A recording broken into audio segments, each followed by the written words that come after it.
to the cross. It was God who paid the price that justice demanded. It was God who suffered. Find refuge, find strength, and find peace. Bethesda Temple, the home of grace. It was God who suffered. It was God who hung. It was God who bled. Isaiah 6:5 tells us that God is so holy that when Isaiah saw in a vision the glory of God, he exclaimed, "Woe is me, for I am undone." There is something about coming to an understanding or entering into the presence of God's holiness that will make you take a look at yourself and make you come to know that you're not all that. Or as my father-in-law, the Venerable Bishop Richard Young, used to say, you ain't so suchy much after all. When you come into the holiness of God, believe me, the veneer of your holiness melts away, and as Isaiah, you find yourself spiritually stripped naked before him, and you have to say, I am undone.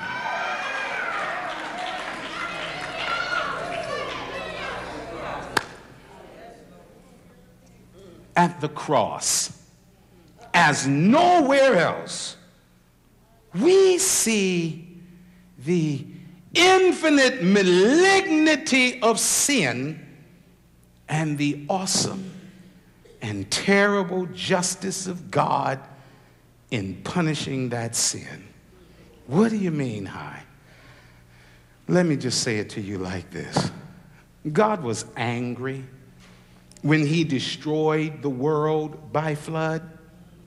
God was angry when he overthrew the cities of Sodom and Gomorrah.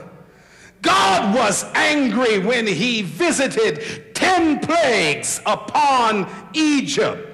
And there are many occasions in the Bible where we can read of the wrath of God. But if I may use the vernacular, the maddest God has ever been was at Calvary.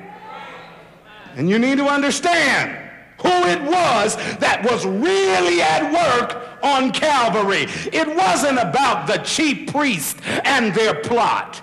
It wasn't about Pilate and his expedient ridding himself of Jesus. It wasn't about the soldiers or even the exactor mortis. No, this was the work of God at Calvary. God's holy character could do no less than judge sin, even though it was found on Christ himself.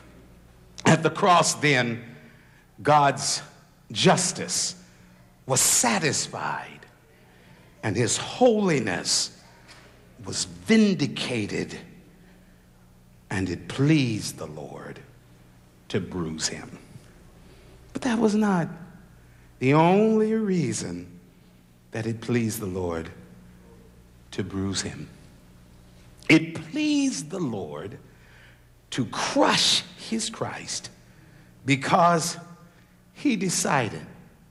God decided that this was the appropriate course of action. I recall an old Winans song that said, "It was not a haphazardly dare, nor a secondary scheme, but it was the plan of the Lord to redeem." And that's exactly what it was.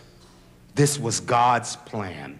The Apostle Peter declared that Jesus was delivered by the determinate counsel and foreknowledge of God.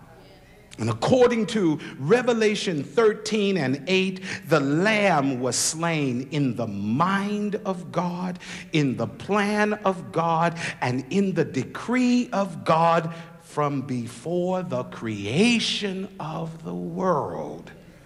Calvary was not God's plan B. Calvary was God's only plan. Before Adam was ever created, the fall had been anticipated. Before sin ever entered into the world, God had already planned our salvation from sin, and somebody ought to give God thanks and praise today.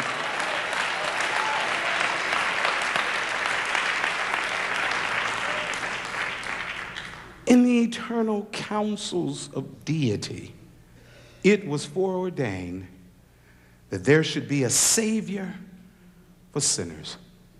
It was determined that one would become sin for us, that we might become the righteousness of God in him. It was decided that there would be a deliverer who would die in order that we might live.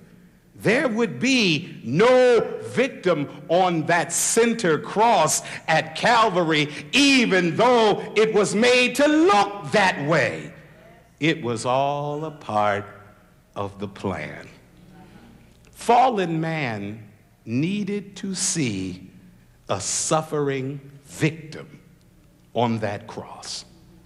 Satan needed to see a beaten, battered, bruised, and defeated foe on that cross.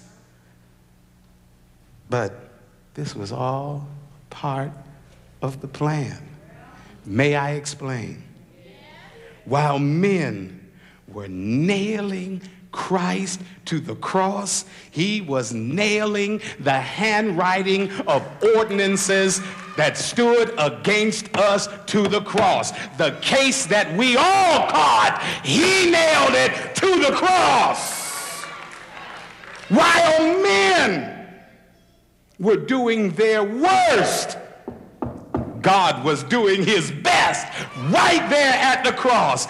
And while Satan was gleefully enjoying the shame that Christ was put to, Jesus, unbeknownst to the devil, was spoiling principalities and powers only to make a show of them openly, triumphing over them in it.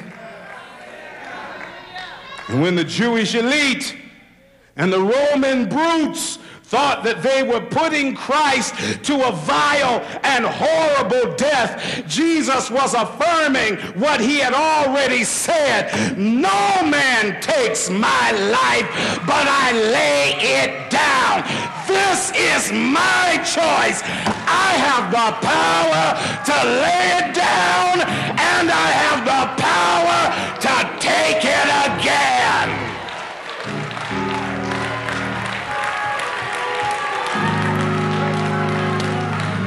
Think you're killing me if you want. But that's not what's going on. I'm just laying.